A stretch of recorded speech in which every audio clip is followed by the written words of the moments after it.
नमस्कार विद्यार्थी मित्रांनो. आज आपल्या व्हिडिओचा विषय आहे रेल्वे रिक्रुटमेंट बोर्ड या विभागाशी संबंधित ज्या काही पूर्वी झालेल्या प्रश्नपत्रिका आहेत त्या आपण सोडवणार आहोत. रेल्वे रिक्रुटमेंट बोर्ड याच्या या या विभागाच्या ज्या प्रश्नपत्रिका यापूर्वी झालेल्या आहेत त्या आपण सोडवतोय. म्हणजे आज आपण सॉल्व्ड क्वेश्चन पेपर अभ्यासणार आहोत. यामध्ये आपण सामान्य ज्ञान, इतिहास, भूगोल, राज्यशास्त्र, गणित, बुद्धिमत्ता चाचणी या विषयांवरती जे आधारित प्रश्न आलेले आहेत त्यांचा अभ्यास करणार आहोत.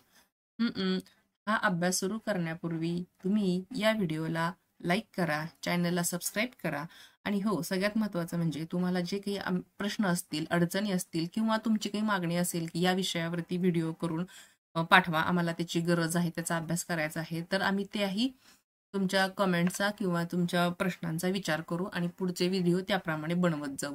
कसं आहे विद्यार्थी मित्रांनो, तुमची जी मागणी असेल त्याप्रमाणे व्हिडिओ जर बनवला तर तुमच्याही काही शंका असतील त्या पूर्ण होतील, सोडवल्या जातील आणि तुम्हाला परीक्षेसाठी आमच्या या व्हिडिओच्या माध्यमातून सोयीस्कर असं एक प्लॅटफॉर्म मिळेल. प्रश्नपत्रिकेचा सराव करायला तुम्हाला मदत होईल आणि तुम्ही अगदी सहजपणे तुमचा जो काही तुम्ही परीक्षा देणार आहात ती पास होऊ शकाल.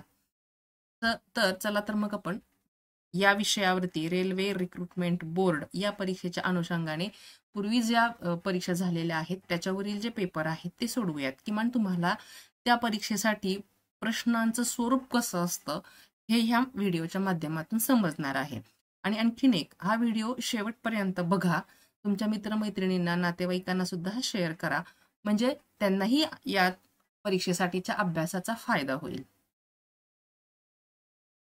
आता प्रश्न आहे, जर ERECT हे GTGEV असे लिहिले आहे तर FEMALE कसे लिहिले जाईल? आता हा प्रश्न जो आहे ना तो तुम्ही सुद्धा सोडवू शकता. हा बुद्धिमत्तेवरती आधारित प्रश्न आहे. ABCD हे अल्फाबेट्स तुम्ही लिहून घ्यायचे आहेत आणि त्यानुसार नक्की याच्यामध्ये काय दिलेलं आहे, कशानंतर काय येतं याचा अभ्यास तुम्ही करू शकता. म्हणजे माझा प्रश्न सोडवून तुम्हाला मी उत्तर सांगणार आहे, तर पूर्वी तुम्ही सुद्धा तुमचा हा प्रश्न सोडवायला घेऊ शकता. आपण याचे पर्याय बघूयात. पर्याय ए आहे HGOBNG, पर्याय बी HGOCNG, पर्याय सी HGCOMG आणि पर्याय डी HGNONG. आता इथं तर 3 पर्यायामध्ये पर्याय ए मध्ये सुद्धा शेवटचं अक्षर GG आहे, पहिलं अक्षर HH आहे, दुसरं अक्षर GGच आहे आणि शेवटचं अक्षर G आहे, शेवटून दुसरं अक्षर NN एकाच ठिकाणी M आहे. तर कसं सोडवायचं हे आपण बघूयात. आधी याचं उत्तर काय आहे ते पाहू. या प्रश्नाचं योग्य उत्तर आहे HGOCNG. म्हणजे FEMALE हे एका विशिष्ट भाषेमध्ये HGOCNG अशा पद्धतीनं लिहिलं जातं. आता कसं ते आपण याचं विश्लेषण बघूयात. यामध्ये काय केलेलं आहे की प्रत्येक अक्षराला अधिक 2 केलं आहे, म्हणजे अल्फाबेट्समध्ये अधिक 2 अक्षरं मिळवली म्हणजे पुढची 2 अक्षरे घेतलेली आहेत, सरकवलेली आहेत. तर मग तसं करता आता इथं ई आहे, ई नंतर FG म्हणजे ईच्या पुढे 2 अक्षरं मोजली गेलेली आहेत. आता आपण इथं बघूया, हा जो आपल्याला प्रश्न दिलेला आहे FEMALE हे कसं सोडवायचं. तर इथेही तोच नियम लागू करायचा. पहिलं अक्षर घ्यायचं F नंतर 2 अक्षरांनी H येत आहे, पुढे 2 अक्षर सरकल्यावर. ई नंतर 2 अक्षरांनी G येत आहे, M नंतर +2 केल्यानंतर O येत आहे, MNO. A नंतर ABC, L नंतर 2 अक्षरांनी N, E नंतर 2 अक्षरांनी G. तर ह्याचं फायनल उत्तर असं येणार की HGOCNG, जे की उत्तर हे बरोबर आहे HGOCNG आणि त्याचा पर्याय आहे बी. म्हणून पर्याय क्रमांक बी हे उत्तर बरोबर आहे. हा बुद्धिमत्तेचा प्रश्न आहे. हा सोडवत असताना तुम्ही सुरुवातीलाच ABCD Z पर्यंत लिहून घ्यायची आहे आणि हे लिहिण्याचे सुद्धा 2 प्रकार आहेत. एक तर ABCDEFG N पर्यंत लिहायची आणि Nच्या खाली M नी पुन्हा उलट अक्षर त्याच अक्षरांच्या खाली ABCD लिहित यायचं. हेही आहे की जे तुम्हाला पटकन मोजण्यासाठी उपयोगी पडतं, किंवा मग सरळ रेषेमध्ये झेड पर्यंत लिहायची आणि मग 2-2 अक्षर. तर याच्यासाठी तुम्हाला 2-2 अक्षर पुढे सरकवायची असेल तर सरळ रेषेमध्ये झेड पर्यंत A to Z ABCD लिहून घेतली आणि 2-2 अक्षर सरकवत गेली तरी चालतंय. पण ह्याच्यासाठी आणखीन दुसरे वेगळ्या प्रकारचे प्रश्न असतील तर ए पासून एन पर्यंत एबीसीडी लिहायची आणि एनच्या खाली एम लिहून पुन्हा उलट दिशेनं म्हणजे एच्या खाली झेड येईल अशा पद्धतीनं मांडून ठेवायची. आणि हे पेपर आपल्या हातात मिळाला की त्याच वेळेला सुरुवात केलं तरी चालतं, म्हणजे तुमचा वेळ वाचतो. कच्च्या रफ पेपरवरती तुम्ही हे काम करू शकता. पुढचा प्रश्न, कोणत्या उती मुळाच्या टोकांमध्ये किंवा शेंड्याच्या टोकामध्ये आढळतात? पर्याय ए दृढ उती, पर्याय बी चाळण नलिका, पर्याय सी अपूर्ण विभाजी उती आणि पर्याय डी अधोबाही उती. तर याचं बरोबर उत्तर आहे अपूर्ण विभाजी उती. म्हणजे अपूर्ण विभाजी उती या मुळाच्या टोकांमध्ये किंवा शेंड्याच्या टोकामध्ये आढळतात. म्हणून पर्याय सी हे उत्तर बरोबर आहे. पुढचा प्रश्न आहे, वैद्यक क्षेत्रात खालीलपैकी कोणाला 2017 मध्ये पद्मभूषण देऊन सन्मानित करण्यात आले होते? पर्याय ए आहे KP हरिदास, पर्याय बी योगेश चावला, पर्याय सी तेहमटन उदवाडिया आणि पर्याय डी रणदीप गुलेरिया. याचं बरोबर उत्तर आहे पर्याय क्रमांक सी तेहमटन उदवाडिया. वैद्यक क्षेत्रामध्ये उत्कृष्ट कामगिरी केली म्हणून 2017 मध्ये पद्मभूषण ह्या पुरस्काराने तेहमटन उदवाडिया यांना सन्मानित करण्यात आलेलं आहे. पुढचा प्रश्न आहे, दुकानातील विक्रीचे प्रमाण 4 वेगवेगळ्या तिमाहीसाठी नोंदवले आहे. 4 वेगवेगळ्या तिमाही म्हणजे 4 टप्प्यांमध्ये 3-3 महिन्याच्या अंतराने जे काही विक्रीचं प्रमाण झालेलं आहे ते नोंदवलेलं आहे. खालील माहिती आहे, तिमाही 1 आणि 2च्या एकत्रित केलेल्या विक्रीच्या तिमाहीत आणि तिमाही 3 आणि 4 यांच्या एकत्रित विक्रीतील फरक काय आहे? म्हणजे पहिले 3 महिने हा एक झाला टप्पा आणि त्याच्यानंतरचे 3 महिने हा दुसरा टप्पा झाला. या दोघांच्या एकत्रित नोंदी म्हणजे 6 महिन्याची झालेली विक्री आणि पुढचे तिमाही म्हणजे तिथून पुढे 3 महिने आणि 3 महिन्यापासून तिथून पुढचे 3 महिने असे 4 म्हणजे 3 आणि 4 म्हणजे ते पुढचे 6 महिने यांच्या एकत्रित विक्रीतील फरक काढायला सांगितलेलं आहे. तर याचं पर्याय आहेत. आता ही तिमाही विक्रीची मात्रा, तिमाही विक्री आणि त्याची मात्रा दिली. पहिल्या तिमाही म्हणजे पहिल्या 3 महिन्यामध्ये विक्रीची मात्रा आहे 200, दुसऱ्या तिमाहीमध्ये विक्रीची मात्रा आहे 100, त्याच्यानंतरच्या तिमाहीमध्ये विक्रीची मात्रा आहे 350 आणि तिथून पुढच्या तिमाहीमध्ये विक्रीची मात्रा आहे 550.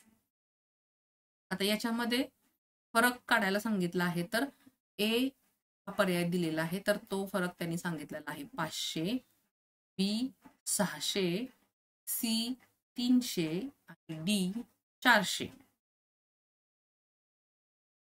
याचं बरोबर उत्तर आहे पर्याय क्रमांक बी 600. बघा, दुकानातील विक्रीचे प्रमाण 4 वेगवेगळ्या तिमाहीसाठी म्हणजे ह्या 4 तिमाही दिलेल्या आहेत नोंदवलेला आहे.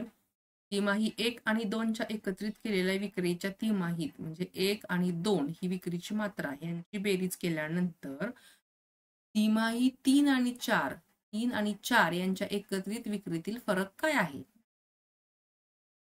तिमाही 1 अधिक तिमाही 2 म्हणजे 1 आणि 2, 200 अधिक 100 बरोबर 300 आणि तिमाही 3 अधिक तिमाही 4 म्हणजे 350, 350 अधिक 550 बरोबर 900.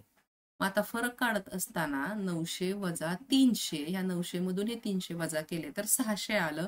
तिसरी आणि चौथी तिमाहीची एकत्रित विक्री पहिली आणि दुसरी तिमाहीच्या विक्रीपेक्षा 600 ने अधिक आहे.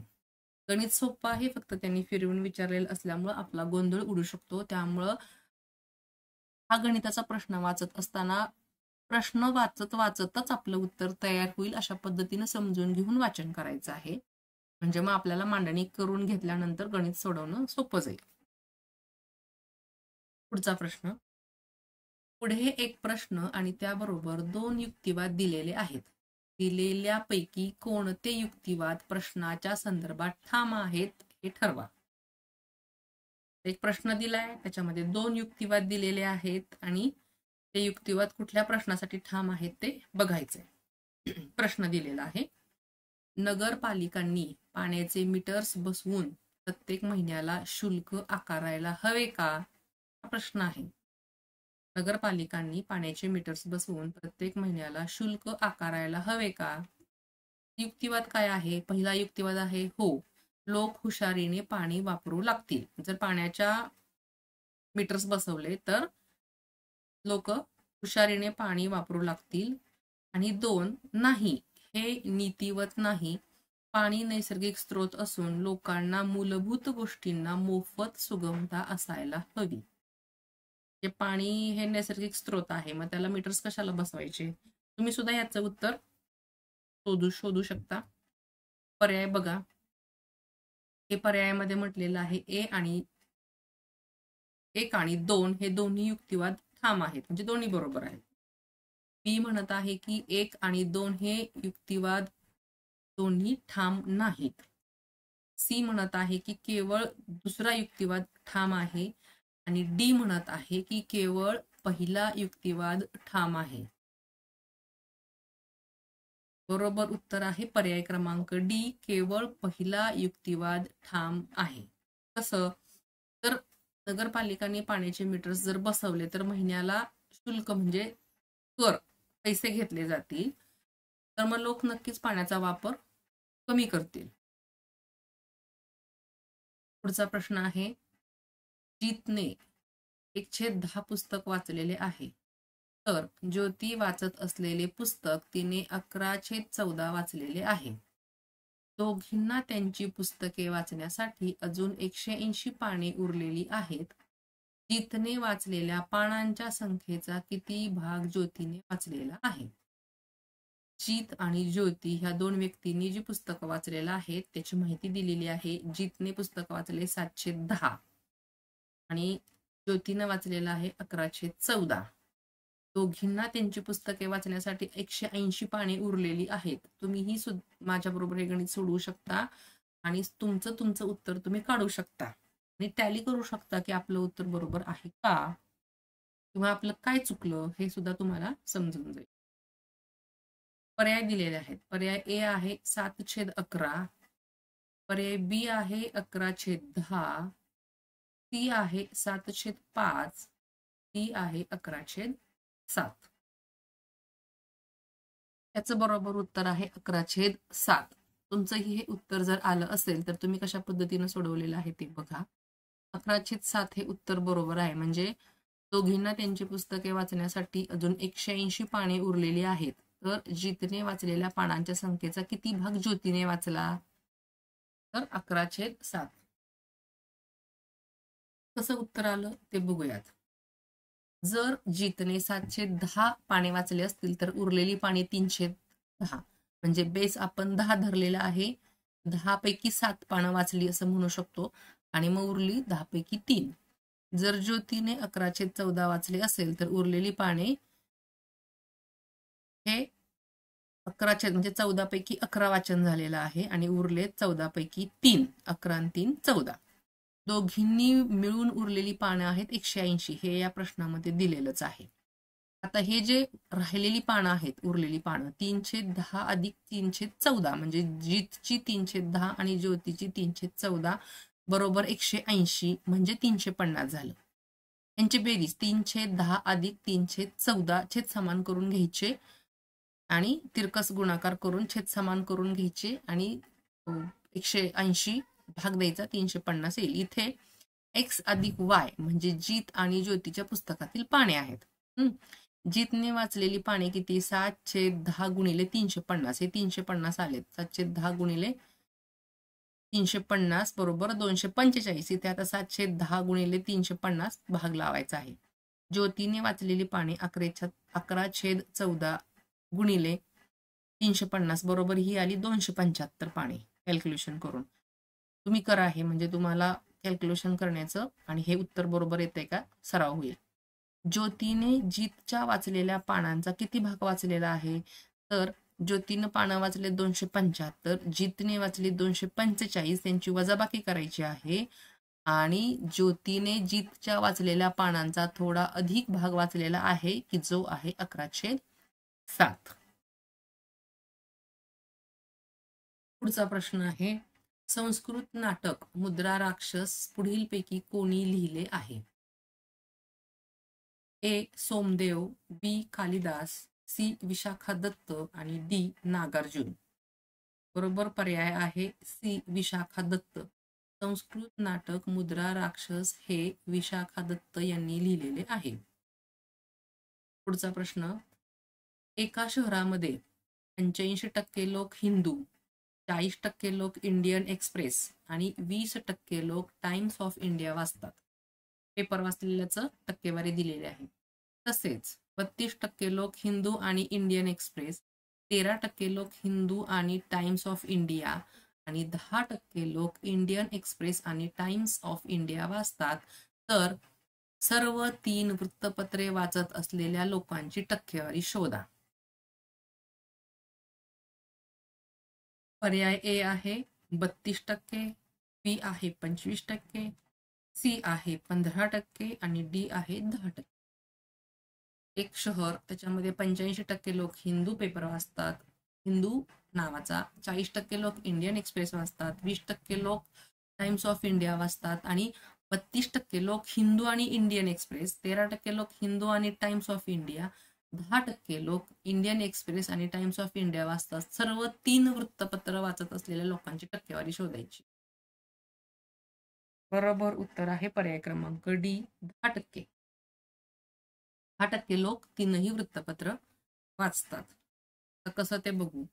आता इथं आपण 3 समूह मानायचे आहेत. जसं की हिंदू म्हणून एच, हिंदू वाचक आहेत 85%, इंडियन एक्सप्रेस वाचक आहेत 40%, टाइम्स ऑफ इंडिया वाचक आहेत 20%. ही माहिती आपल्याला प्रश्नामध्ये पुरवलेली आहे. दिलेली माहिती काय आहे? हिंदू आणि इंडियन एक्सप्रेस वाचलेले लोकांची संख्या आहे 32%. हिंदू आणि टाइम्स ऑफ इंडिया वाचलेले लोक आहेत 13%. इंडियन एक्सप्रेस आणि टाइम्स ऑफ इंडिया वाचक आहेत 10%. तर आपण हे तिन्ही जे पेपर वाचतात त्यांची टक्केवारी शोधायची आहे. आता आपण असं गृहीत धरू की लोकांची संख्या आहे 100%. त्यामुळे 100 बरोबर, आता हे जे आहे 85 अधिक 40 अधिक 20, त्याच्यातून दिलेली माहिती काय आहे?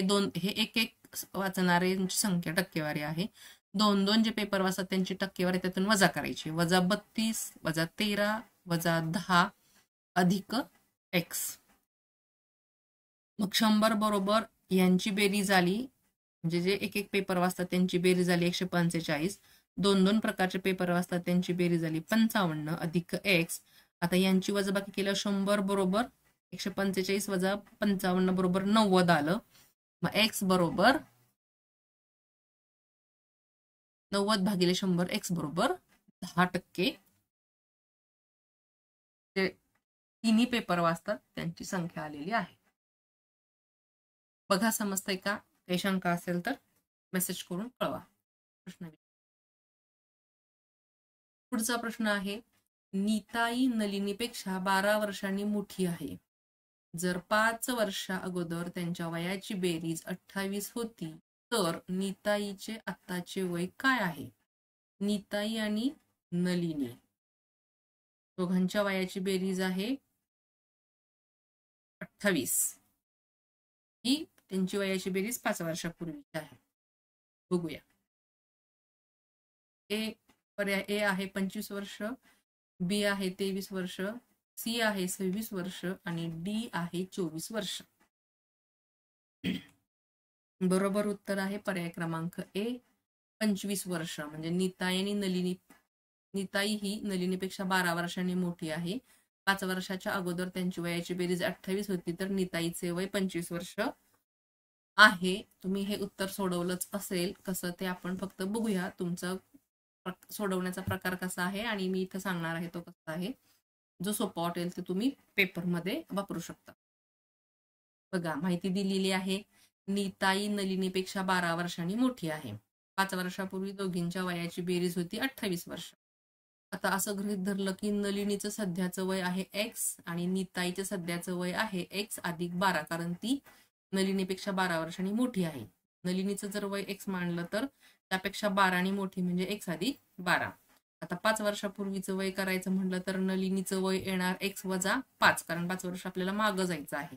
आत्ताचं वय x मांडलंय, x मधनं 5 वजा केलंय. नीताईचे वय x अधिक 12 वजा 5 बरोबर x अधिक 7, म्हणजे बरोबर चिन्हाच्या इकडे गेल्यानंतर ह्या दोघांची बेरीज वजाबाकी केल्यानंतर 7 येईल, म्हणून x अधिक 7. आता त्यांची बेरीज कशी करायची, कंसामध्ये घ्यायचं x वजा 5 अधिक x अधिक 7 बरोबर 28 वर्ष.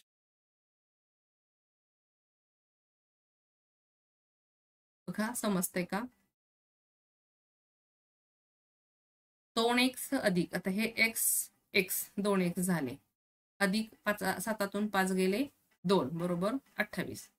2x बरोबर हे 2 इकडे गेल्यानंतर वजा होणार म्हणून 26 राहिले. x बरोबर 13, यांचा भागाकार x बरोबर 26 भागिले 2 म्हणून x बरोबर 13.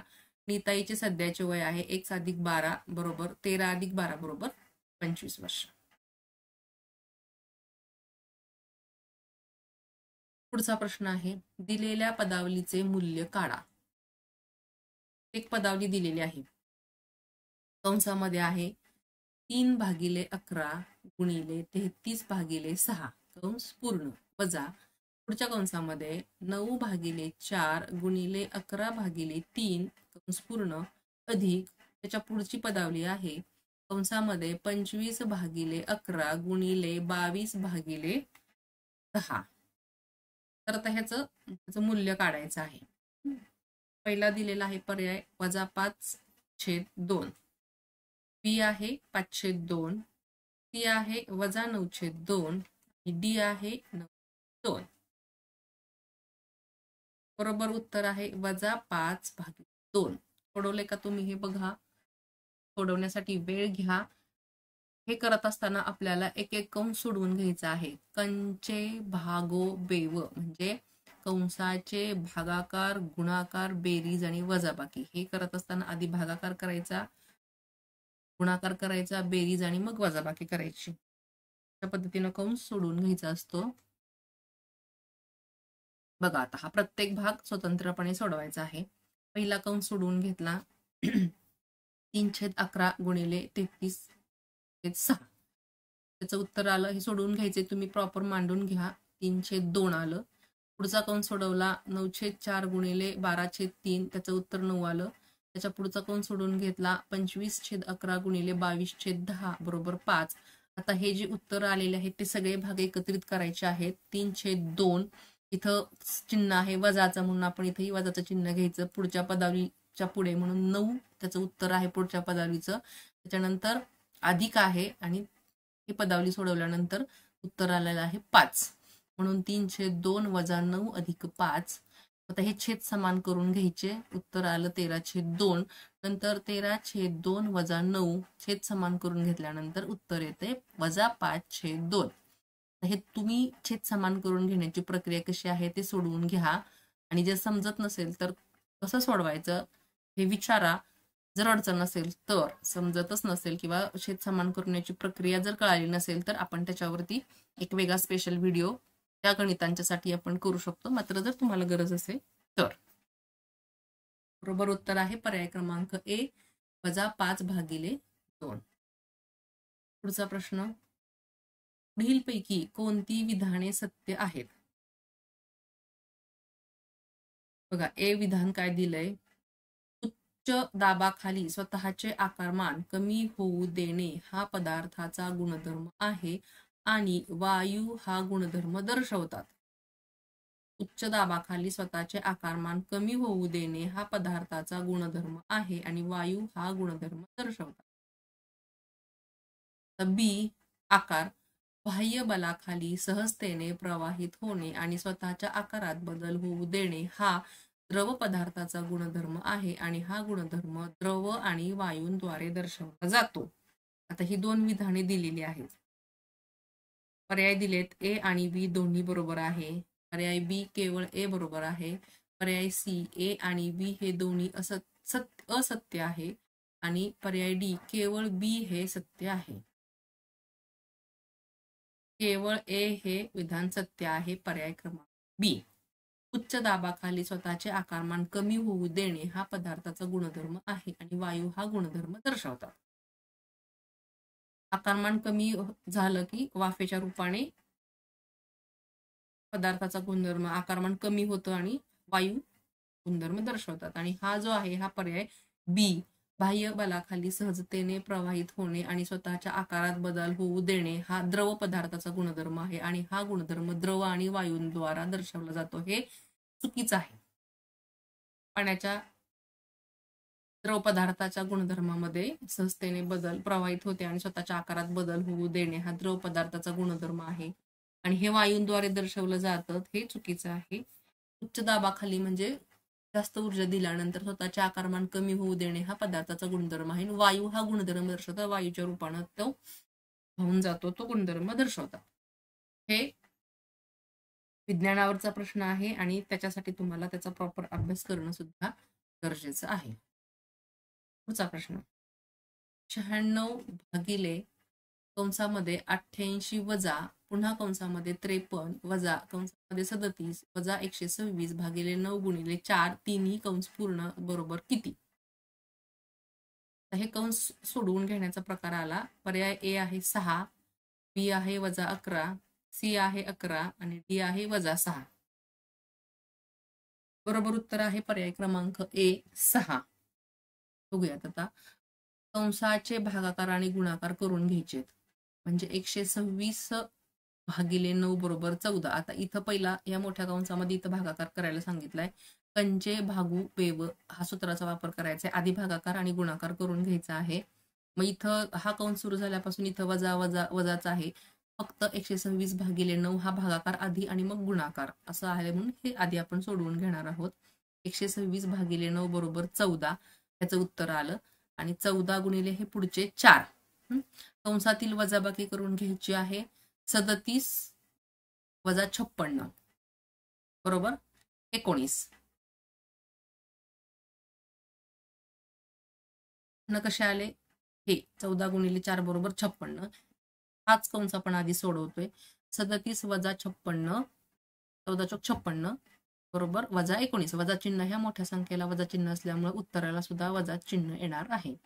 आता पुढील वजाबाकी कशी करायची. हा 53 वजा ह्या मधला कंस आपण आधी सोडून घेतलेला आहे. ह्या पद्धतीनं वजा 19 येणार बरोबर 53 वजा वजा अधिक 53 अधिक 19 बरोबर 72 आला. आता शेवटची वजाबाकी कशी येणार. हा 88 राहिलाय. 88 वजा हे पुढचं सगळं सोडून घेऊन त्याचं उत्तर आलेलं आहे 72. 88 वजा 72 बरोबर 16. आता शेवटचा भागाकार राहिलेला आहे हा 96 भागिले मग पुढे कंस होता 96 भागिले 16 त्याचा भाग लावल्यानंतर 16 96 म्हणून उत्तर आहे 6. पर्याय क्रमांक ए हे त्याचे योग्य उत्तर आहे. तुम्ही सोडवलेलं आहे का बघा. नसेल सोडवलं तर एकदा स्वतः प्रयत्न करा. हे गणित सोडवत असताना हे कितीही अवघड जरी दिसत असेल तर खूप सोपं आहे. सगळ्यात पहिल्यांदा जिथं कंस असेल आणि भागाकार आणि गुणाकार असेल ती पदावली पहिली सोडवून घ्यायची आणि मग नंतर वजाबाकीचे जे पद असतील ते सोडवत घ्यायचं आणि मग कंसाच्या बाहेरचे भागाकार करायचे. सगळ्यात आधी कंसाचे भागाकार आणि गुणाकार सोडवून घ्यायचे. पुढचा प्रश्न आहे. टिंबटिंब हे वन इंडियन गर्ल या पुस्तकाचे लेखक आहेत. ए ब्रॅच स्टोन, बी अमिताव घोष, सी सुधा मूर्ती, डी चेतन भगत. बरोबर उत्तर आहे पर्याय क्रमांक डी चेतन भगत. चेतन भगत यांचं वन इंडियन गर्ल हे पुस्तक आहे. पुढचा प्रश्न आहे. दिलेल्या संख्यांच्या संचाचा बहुलक काढा. बहुलक काढायचंय. बहुलक म्हणजे काय तेही समजून घ्या. संख्या आधी वाचूया. 15 27 10 18 13 13 16 20 12 11 आणि 15. पर्याय बघूया. ए 15, बी 13 आणि 15, सी 13 आणि डी 15 आणि 16. सगळ्यात पहिलं त्या संख्यांचं निरीक्षण करा. म्हणजे अंकच दिलेले आहेत. हा 15 आहे, 27 आहे, 10 आहे, 18 आहे, 13 आहे, 13 आहे. बघा इथे लक्ष द्या, 13, 13, 16 आहे, 20 आहे, 12 आहे, 11 आहे आणि 15 आहे. सुरुवातीला 15 आहे, शेवटीही 15 आहेत, मध्ये 13, 13 आहेत. बहुलक काढायचा. बहुलक म्हणजे वारंवार, वारंवारता म्हणजे डबल डबल आलेल्या संख्या. पर्याय क्रमांक बी 15, 13 आणि 15 हे उत्तर बरोबर आहे. कसं ते बघा विश्लेषण. बहुलक म्हणजे वारंवारिता, म्हणजे एक संख्या किती वेळा आली ते पाहणे. मी आधीच सांगितलं की निरीक्षण करा. 15 आणि 15, सुरुवातीला 15, शेवटीला 15, मध्येही 13, 13 आलेला आहे. या संचामध्ये 13 आणि 15 या संख्या 2 वेळा आलेल्या आहेत, बाकी संख्या एकदा एकदाच आल्यात. म्हणून 13 आणि 15 हा बहुलक म्हणजे वारंवार आलेल्या संख्या. अगदी सोप्पा आहे. बघितल्यानंतर आपल्याला असं वाटतं की याचं काय करायचं, परंतु संख्यांचं निरीक्षण, प्रश्नाचं निरीक्षण केल्यानंतर सहजपणे लक्षात येईल. पुढचा प्रश्न. एका शहरामध्ये 62% लोकसंख्या साक्षर आहे. जर शहरातील निरक्षर लोकांची संख्या 24,567 असेल तर साक्षर लोकांची संख्या किती? निरक्षर संख्या म्हणजे शहरामधली लोकसंख्या आहे 65% साक्षर लोकांची संख्या. निरक्षर लोकांची संख्या आहे 24,567. तर साक्षर लोकांची संख्या किती? तुम्ही सोडवणार आहात का? सुरुवात करा सोडवायला. शहरामधली लोकसंख्या, साक्षर लोकसंख्या 62%, निरक्षर लोकांची संख्या 24,567. तर साक्षर लोक किती? इथे दिलेत त्याने टक्क्यामध्ये, पण त्यांना संख्येमध्ये पाहिजे. संख्या किती? पहिला पर्याय आहे 64,650, दुसरा आहे 41,820, तिसरा आहे 40,083 आणि चौथा पर्याय आहे पर्याय डी 35,688. पर्याय सी बरोबर आहे 40,083. बघा कसं करणार आहात ते. गणित सोटवते का, सुटतंय का, विश्लेषण कसं आहे विश्लेषण बघूया. पहिल्यांदा त्यांनी काय दिलेलं आहे, 62% लोक साक्षर आहेत, म्हणजे 38% लोक निरक्षर आहेत. म्हणजे 100 पैकी 62 साक्षर आहेत. तर 100% 62 मधून 100 मधून 62 केल्यानंतर 38% लोक निरक्षर आहेत. म्हणजे निरक्षर लोक आहेत 38%. 38% म्हणजे किती? 24,567 ही त्यांनी संख्या दिलेलीच आहे. ही संख्या म्हणजे 38% आहे. आता एकूण लोकसंख्या कशी काढणार? तर निरक्षर लोक किती आहे? 24,567 भागिले 38/100. इथं टक्के म्हटलंय म्हणून त्याच्या खाली 100 येणार. 38/100 बरोबर त्याचं उत्तर आलं 64,781.58. पूर्णांकात घेतल्यानंतर 81चे 82 होणार. 50च्या पुढे आहे म्हणून 64,782. तर साक्षर लोकांची संख्या दिली 62%. तर एक 65% बरोबर हे उत्तर आपण घेतलेलं आहे. एकूण लोकसंख्या काढलेली त्याचं उत्तर घेतलं 64,782. 62 भागिले 100, 62/100 भागिले 64,782 बरोबर उत्तर आले 40,164.84 म्हणजे 40,165. म्हणून साक्षर लोकांची संख्या आहे 40,165. पण इथं पर्यायामध्ये त्यांनी देताना 40,083 दिलेला आहे, म्हणून हा पर्याय सी त्याच्या जवळ जातो, म्हणून तो पर्याय बरोबर. कारण इथं पॉइंटमध्ये उत्तर आल्यामुळे थोडासा फरक पडू शकतो. आपण आपल्या सोयीसाठी पूर्णांकामध्ये, पूर्ण संख्येमध्ये घेतलेला आहे. प्रश्न पुढचा. दिलेले विधान आणि निष्कर्ष काळजीपूर्वक वाचा आणि कोणते निष्कर्ष दिलेल्या विधानाशी तर्कसंगत आहेत ते निवडा. विधान वाचायचं आहे आणि त्याचं निष्कर्ष वाचायचं आहे. ते विधान दिले. 1. सर्व सोने दागिने आहेत. सर्व सोने दागिने आहेत. 2. सर्व दागिने चमकतात. निष्कर्ष काय आहे? एक निष्कर्ष, सर्व सोने चमकते. 2. सर्व चमकणारे सोने आहे. पर्याय बघू आपण. केवळ निष्कर्ष 2 तर्कसंगत आहेत, म्हणजे हा 2 तर्कसंगत आहे. पर्याय बी 1 आणि 2 पैकी कोणताही निष्कर्ष तर्कसंगत नाही, म्हणजे दोन्ही चुकीचं आहेत. सी 1 आणि 2 पैकी कोणताही निष्कर्ष तर्कसंगत आहेत, म्हणजे दोन्ही निष्कर्ष बरोबर आहेत. आणि डी केवळ निष्कर्ष 1 हा तर्कसंगत आहे. म्हणजे निष्कर्ष काय काढलाय? विधान आहे सर्व सोने दागिने आहे, सर्व दागिने चमकतात. सोनं दागिने आहेत आणि दागिने चमकतात. निष्कर्ष काय आहे? सर्व सोने चमकते आणि सर्व चमकणारे सोने आहे. जे चमकते ते सगळं सोनं आहे का? सर्व सोने चमकते, सर्व चमकणारे सोने आहे. तर बघूया आपण. केवळ निष्कर्ष 1 तर्कसंगत आहे, म्हणजे सर्व सोने चमकते. जे चमकते ते सोने आहे. सर्व चमकणारे सोने आहे. मग तांब, पितळ तेही चमकतं. मग ते सोनं आहे का? नाही. सर्व सोने चमकते. हे विधान बरोबर, हे निष्कर्ष बरोबर आहे. सर्व सोने दागिने आहेत, सर्व दागिने चमकतात. सर्व सोने चमकते, सर्व चमकणारे सोने आहे. चुकीचे. निष्कर्ष 1 फक्त बरोबर आहे. पुढचा प्रश्न. श्रीमान हा दक्षिणेकडे तोंड करून आहे. तो घड्याळाच्या दिशेने 90 अंश मध्ये वळला आणि नंतर तो घड्याळाच्या विरुद्ध दिशेने 180 अंश वळाला, तर आता त्याचे तोंड कोणत्या दिशेला आहे? श्रीमान नावाची व्यक्ती दक्षिणेकडे तोंड करून उभी राहिली. तो घड्याळाच्या दिशेने 90 अंशामध्ये वळला. नंतर तो घड्याळाच्या विरुद्ध दिशेने 180 अंशामध्ये वळला, तर त्याचे तोंड कोणत्या दिशेला असेल? असा हा प्रश्न आहे. पर्याय ए आहे दक्षिण दिशा, बी आहे उत्तर दिशा, सी आहे पश्चिम दिशा आणि डी आहे पूर्व दिशा. हे तुम्ही तुमच्या कच्चं मांडून तुम्ही ह्याचं उत्तर काढू शकता. दक्षिण दिशा खालच्या बाजूला असते, उत्तर दिशा ही नेहमी वरती असते, बाणाच्या टोकाकडे उत्तर दिशा दर्शवलेली असते आणि पूर्व पश्चिम आडवी असते. त्या पद्धतीने तुम्ही त्याचं मांडू शकता की तो दक्षिणेकडे तोंड करून उभा आहे. तो घड्याळाच्या दिशेने 90 अंशामध्ये वळला, काटकोणामध्ये. 90 अंश म्हणजे काटकोण. नंतर तो घड्याळाच्या विरुद्ध दिशेने 180 अंश मध्ये वळला, म्हणजे 2 वेळा काटकोण. त्याचं तोंड कुठं आहे ते बघूया. उत्तर पूर्व.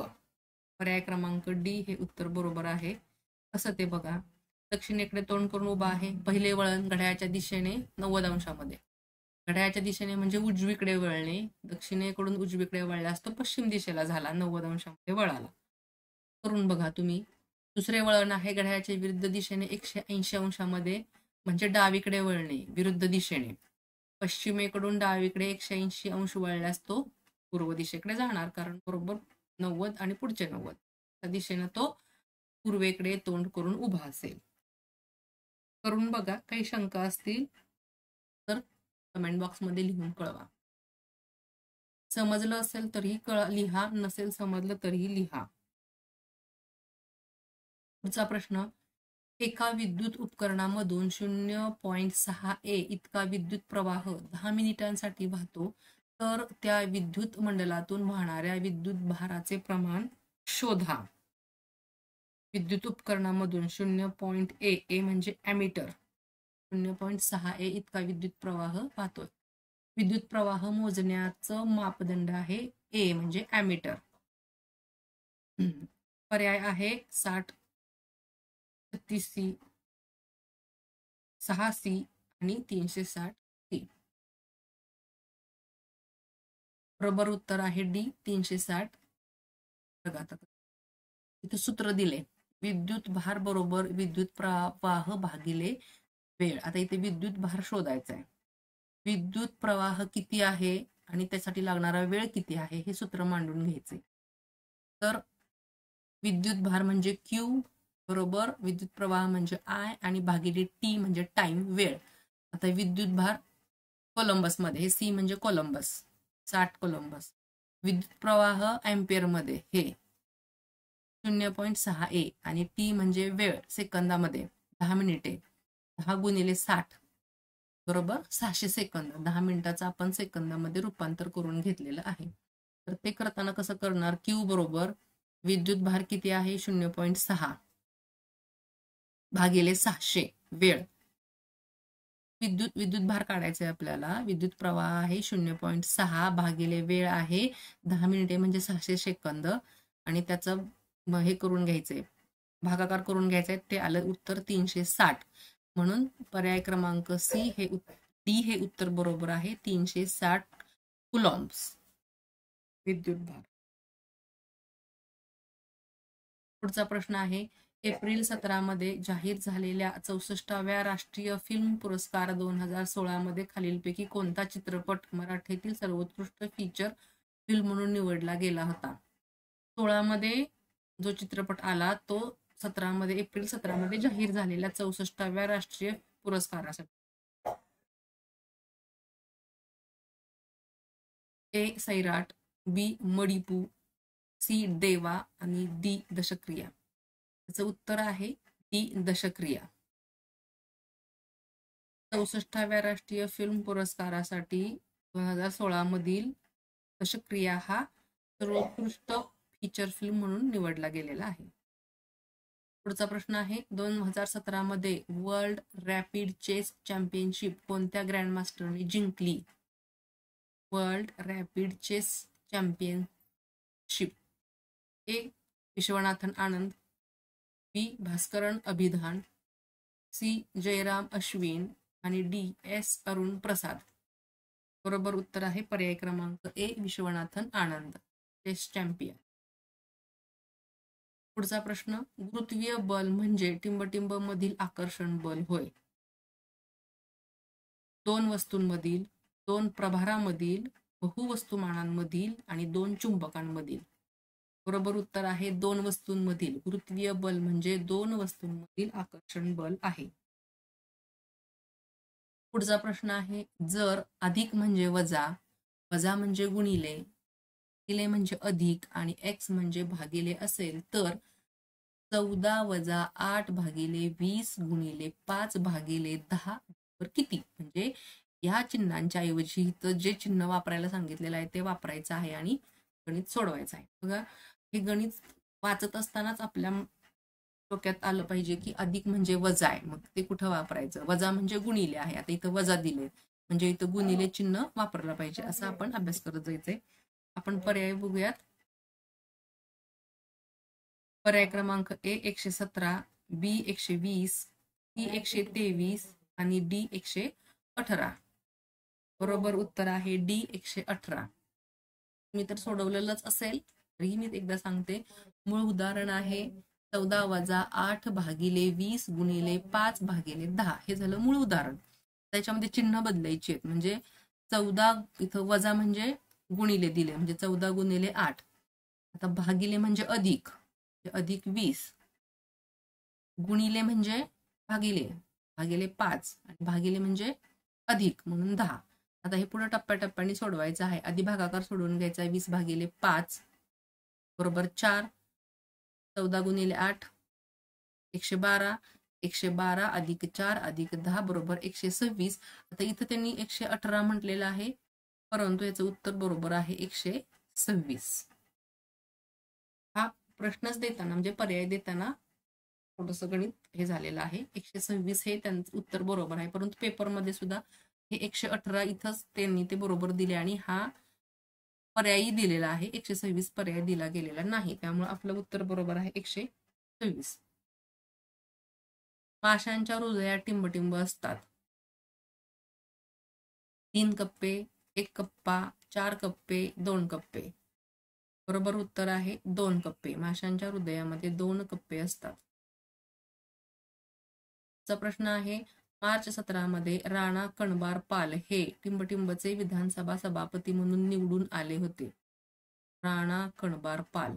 ए राजस्थान, बी पंजाब, सी हरियाणा आणि डी हिमाचल प्रदेश. बरोबर उत्तर आहे पर्याय क्रमांक बी पंजाब.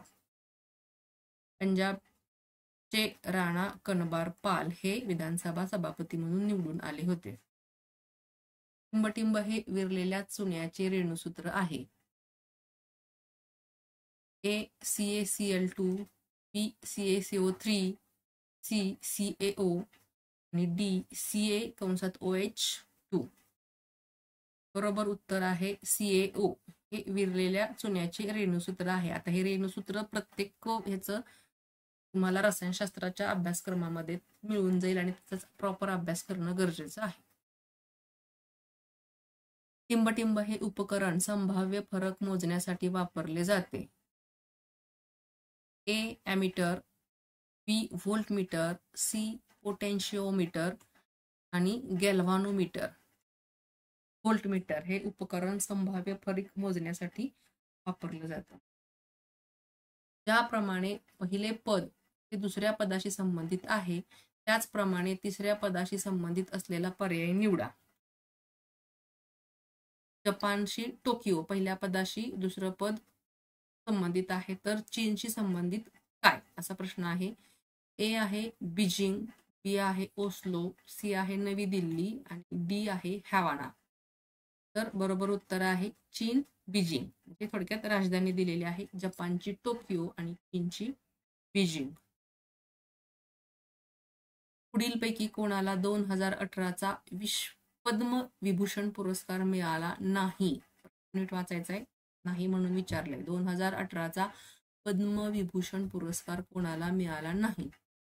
ए Ilaiyaraaja, B Ghulam Mustafa Khan, C P Parameswaran, D R Nagaswamy. बरोबर उत्तर आहे पर्याय क्रमांक डी आर नागस्वामी. जरायुज प्राणी टिंबटिंब. ए लहान पिल्लांना जन्म देतात, बी ज्यांना त्यांच्या शरीराचे गमावलेले भाग आंशिक किंवा पूर्णतः परत मिळतात, सी अंडी देणारे प्राणी आहेत आणि डी 2 किंवा अधिक समान तुकड्यांमध्ये विभागतात. जरायुज प्राणी कशाला म्हणतात? इथं पर्याय दिलेले आहेत, त्यापैकी योग्य पर्याय निवडायचा आहे. तर जरायुज प्राणी म्हणजे लहान पिल्लांना जे जन्म देतात, जे अंडी देत नाही, डायरेक्ट पिल्लांना जन्म देतात, ते म्हणजे जरायुज प्राणी. जगातील सर्वात मोठा जमिनीने वेढलेला पाण्याचा साठा कोणता आहे? ए मिशिगन, बी हुरॉन, सी कॅस्पियन समुद्र आणि डी एरी. बरोबर उत्तर आहे पर्याय क्रमांक सी कॅस्पियन समुद्र हा जगातील सर्वात मोठा जमिनीने वेढलेला पाण्याचा साठा आहे, कॅस्पियन समुद्र. टिंबटिंब ध्वनी तरंगाचे वैशिष्ट्य नाही.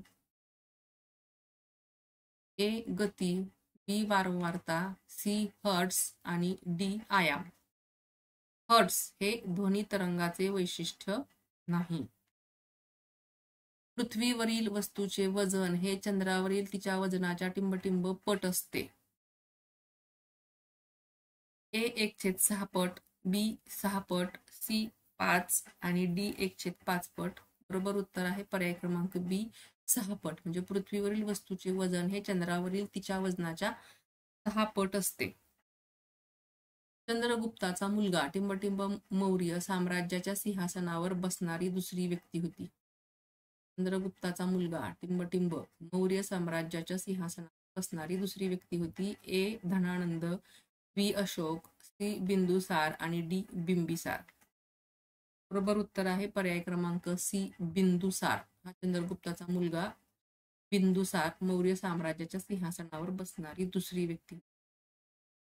टिंबटिंब हा एखाद्या पदार्थाचा सर्वात लहान कण आहे ज्याचे स्वतंत्र अस्तित्व असू शकते. ए रेणू, बी इलेक्ट्रॉन, सी अणू आणि डी न्यूट्रॉन. ए रेणू, रेणू हा एखाद्या पदार्थाचा सर्वात लहान कण आहे ज्याचे स्वतंत्र अस्तित्व असू शकते. टिंबटिंब गुणधर्म पहिल्या पिढीमध्ये F1 दिसतात. पहिल्या पिढीमध्ये दिसतात. ए प्रभावी, बी मिश्र, सी प्रभावी आणि अप्रभावी, डी अप्रभावी. प्रभावी गुणधर्म पहिल्या पिढीमध्ये दिसतात. खालीलपैकी कोणती वनस्पती थॅलोफायटाशी संबंधित नाही? ए उलोथ्रिक्स, बी मार्सिलिया, सी चारा आणि डी कॅलोडोफोरा. बी मार्सिलिया ही वनस्पती थॅलोफायटाशी संबंधित नाही. थॅलोफायट हा म्हणजे काय, कोणत्या वनस्पतीला म्हणतात, हा तुमचा वनस्पतीशास्त्राचा अभ्यास असणं गरजेचं आहे. खगोलशास्त्रातील योगदानाबद्दल प्रतिष्ठेचा डेन डेव्हिड पुरस्कार कोणत्या भारतीय शास्त्रज्ञाने मिळवला? ए संदीप चक्रवर्ती, बी जयंत नारळीकर, सी श्रीनिवास कुलकर्णी आणि डी एस चंद्रशेखर. श्रीनिवास कुलकर्णी. खगोलशास्त्रातील योगदानाचा डेन डेव्हिड पुरस्कार हा श्रीनिवास कुलकर्णी यांनी मिळवलेला आहे. टिंबटिंब हा असंतृप्त हायड्रोकार्बन आहे. ए ब्युटेन, बी हेक्झेन, सी बेन्झीन आणि डी पेंटेन. सी बेन्झीन हा असंतृप्त हायड्रोकार्बन आहे.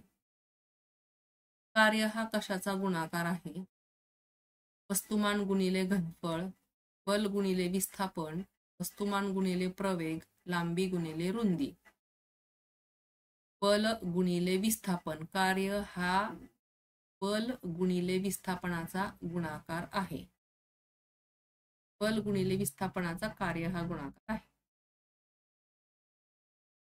बागुयो शहराला सिटी ऑफ पाईन्स असेही म्हणतात. हे शहर कोणत्या देशात वसलेले आहे? बागुओ शहराला city of pines. Brazil, Bharat, Philippines, Belgium. बरोबर उत्तर आहे पर्याय क्रमांक सी, फिलिपाईन्स. बागुओ शहराला सिटी ऑफ पाईन्स असे म्हणतात आणि हे शहर फिलिपाईन्स देशामध्ये वसलेले आहे. उत्तर प्रदेशमधील मिर्झापूर आणि सोनेभद्रा या ठिकाणी टिंबटिंब खनिज आढळते. ए तांबे, बी मँगनीज, सी अभ्रक आणि डी संगमरवर. बरोबर उत्तर आहे संगमरवर. उत्तर प्रदेशमधील मिर्झापूर आणि सोनेभद्रा या ठिकाणी संगमरवर हे खनिज आढळते. पुढचा प्रश्न, मे 18 मध्ये कोणत्या इन्स्टिट्यूट ऑफ मॅनेजमेंटने रथ समावेशन उपक्रम सुरू केला?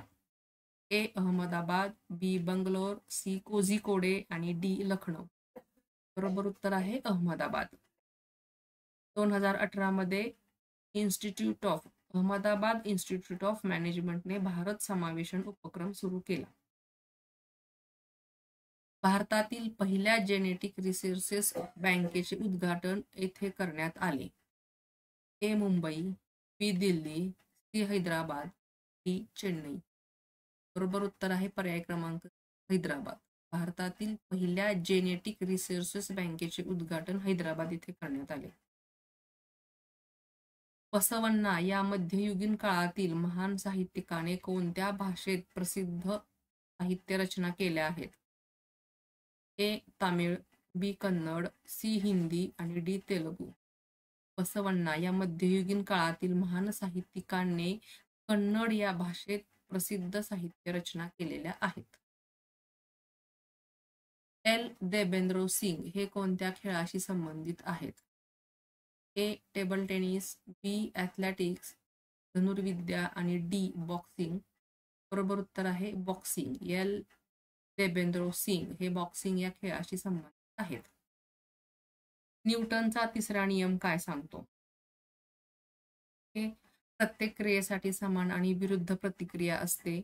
बी वस्तू स्थिर राहते जोपर्यंत तिच्यावर बाह्य बल कार्य करत नाही. सी बल बरोबर वस्तुमान गुणिले त्वरण आणि डी ऊर्जा निर्माण किंवा नष्ट होत नाही. न्यूटनचा तिसरा नियम याच्यामध्ये शोधायचा आहे आपल्याला. बरोबर उत्तर आहे ए प्रत्येक क्रियेसाठी समान आणि विरुद्ध प्रतिक्रिया असते. हा न्यूटनचा तिसरा नियम आहे. पानिपतची तिसरी लढाई कोणत्या वर्षी झाली? ए 1526, बी 1761, सी 1857, डी 1707. बरोबर उत्तर आहे 1761 मध्ये पानिपतची तिसरी लढाई झाली. भारतीय राष्ट्रीय काँग्रेसचे पहिले अध्यक्ष कोण होते? ए महात्मा गांधी, बी दादाभाई नौरोजी, सी WC बॅनर्जी आणि डी गोपाल कृष्ण गोखले. तर भारतीय राष्ट्रीय काँग्रेसचे पहिले अध्यक्ष होते WC बॅनर्जी. काँग्रेसची स्थापना विश्लेषण दिलेलं आहे. भारतीय राष्ट्रीय काँग्रेसचे पहिले अध्यक्ष WC बॅनर्जी होते आणि काँग्रेसची स्थापना 1885 मध्ये झालेली होती. भारतीय राज्यघटनेतील मूलभूत अधिकार कोणत्या भागात नमूद आहेत? ए भाग 2, बी भाग 3, सी भाग 4 आणि डी भाग 5. भाग 3 मध्ये मूलभूत अधिकार नमूद केलेले आहेत. भारतीय राज्यघटनेतील मूलभूत अधिकार भाग 3 मध्ये नमूद केलेले आहेत आणि भारतीय राज्यघटनेतील मूलभूत अधिकार भाग 3 मध्ये नमूद असून ज्यामध्ये अनुच्छेद 12 ते 35 समाविष्ट केलेले आहेत. तर विद्यार्थी मित्रांनो, हे आपले रेल्वे रिक्रुटमेंट बोर्ड या परीक्षेच्या अनुषंगाने पूर्वी झालेल्या प्रश्नपत्रिकेचं आपण सोडवलेलं आहे, सराव केलेला आहे आणि तुम्ही हा संपूर्ण व्हिडिओ पाहिला त्यासाठी थँक्यू. आणि आमच्या व्हिडिओला लाईक करा, चॅनलला सबस्क्राईब करा. सगळ्यात महत्त्वाचं म्हणजे तुमच्या काही अडचणी असतील त्या आम्हाला लिहून पाठवा. Thank you for watching and subscribe.